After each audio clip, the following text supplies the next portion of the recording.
अस्सलाम वालेकुम रहमतुल्लाहि व बरकातहू। उमर वसीम पंसोद आपकी खिदमत में हाजिर है और आप देखते हैं मेरा यूट्यूब चैनल। किसी ने शादी के लड्डू से पूछा कि आपको जो खाता है वो भी पछताता है और जो नहीं खाता वो भी पछताता है, इसकी हकीकत क्या है? लड्डू ने कहा इसकी कोई हकीकत नहीं है।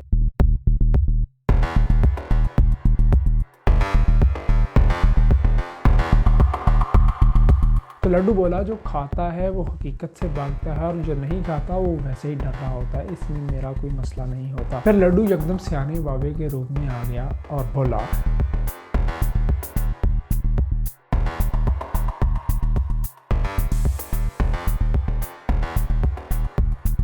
कि तुम जानते हो कि जब मर्द अपने काम में या रोज़गार में उसको अच्छे तरीके से नहीं निभा पाता या उसके अंदर उसको मसाइल आते हैं, परेशानियाँ आती हैं, तो वो अपने रिलेशनशिप में कभी कामयाब नहीं होता। किसी रिलेशनशिप के अंदर भी उसके अंदर कॉन्फ्लिक्ट आता है, परेशानी आती है, इंतशार आता है। इसी तरह जब ख़वातीन के रिलेशनिंग कामयाब नहीं होते, उनके रिलेशनशिप के अंदर उनको मज़ा नहीं आता, उनके रिलेशनशिप अच्छे नहीं होते, तो उनको किसी काम के अंदर मज़ा नहीं आता। तो ये इंतहाई उल्ट किस्म की बात है। एक तरफ उसके रिलेशनशिप उसके काम की वजह से मर्द के ख़राब हो रहे होते हैं और औरत के काम इसलिए ख़राब हो रहे होते हैं कि उसके रिलेशनशिप ठीक नहीं होते। इसी तरह लड्डू आहिस्ता से फिर बोला, लेकिन उस बात पे जाने से पहले इस चैनल को सब्सक्राइब करके बेल के बटन को दबा दीजिए ताकि पर्सनल डेवलपमेंट के हर सिलसिले की आने वाली वीडियो आप तक बआसानी पहुँच सके और आप हमारे साथ जुड़े रहें। दूसरे नंबर पर लड्डू ने जो असूल बताया वो बहुत ही ज़बरदस्त था। उसने कहा कि कभी अपने गौर किया या मुशाहिदा किया कि एक औरत फ़ोन भी सुन लेती है, साथ साथ में टीवी भी देख लेती है, कुकिंग भी कर लेती है, वो ऐसे सारे काम कैसे कर लेती है? लेकिन एक मर्द जो है उसको अगर इसी तरह सारे काम एक ही वक्त में करने पड़ जाएं तो उसके लिए मुश्किल हो जाती है, बल्कि वो इन तीनों कामों के साथ साथ बाज़ों का बच्चों को भी संभाल लेती है। मल्टीटास्किंग,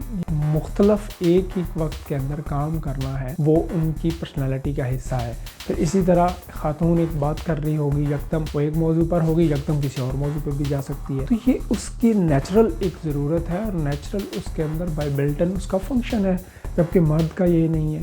तो यहाँ पे भी एक कन्फ्लिक्ट आता है। ये असूल भी हम नहीं समझ पाते, जिसके नतीजे में कम्युनिकेशन में और दीगर जगहों पे बैरियर आना शुरू हो जाता है। फिर इसी पे बात करते उसने मेरे कान में सरगोशी करते हुए कहा कि तुमने कभी सोचा कि जब मर्द कार चला रहा होता है तो वो अमूमन अनजाने में या हादसे के अंदर या कोई ब्रेक यकदम लगानी पड़ जाए तो वो कामयाब हो जाता है, जबकि अमूमन केसेस के अंदर ये औरत कामयाब नहीं हो पाती। उसकी वजह जानते हो क्या है? उसकी वजह यही है जो फितरत का एक असूल है कि वो एक वक्त में बहुत सारे काम अपने माइंड में उस वक्त सोच रही होती है, जबकि मर्द जब भी कोई इस तरह की सिचुएशन आती है तो उसका फोकस यकदम एक जगह पे पहुंच जाता है। फिर मुझे वो बात याद आ गई कि जब बच्चे को चोट लगती है तो औरत शोर मचाती है, जब मर्द फिक्रमंद होकर उस जख्म को रोकने के लिए मरहम पट्टी की सूरत में या उस बच्चे को उस फौरी कंडीशन से निकालने में लग जाता है। और आखिर में उसने बड़ी मज़े की बात बताई जो आपके लिए बहुत ज़बरदस्त टिप होगा। उसने कहा यही फ़र्क है, बस एक चीज़ और जहन में रख लो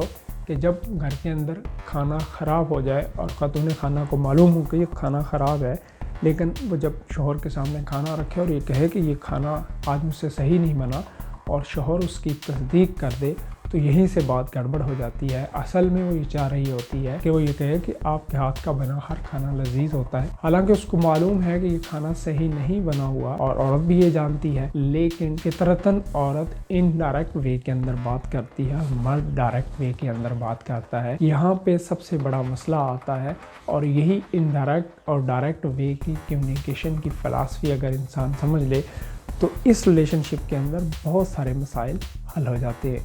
हाज़िर हूँ एक नई वीडियो के साथ, उस वक्त तक के लिए इजाज़त दीजिए। अल्लाह हाफ़िज़।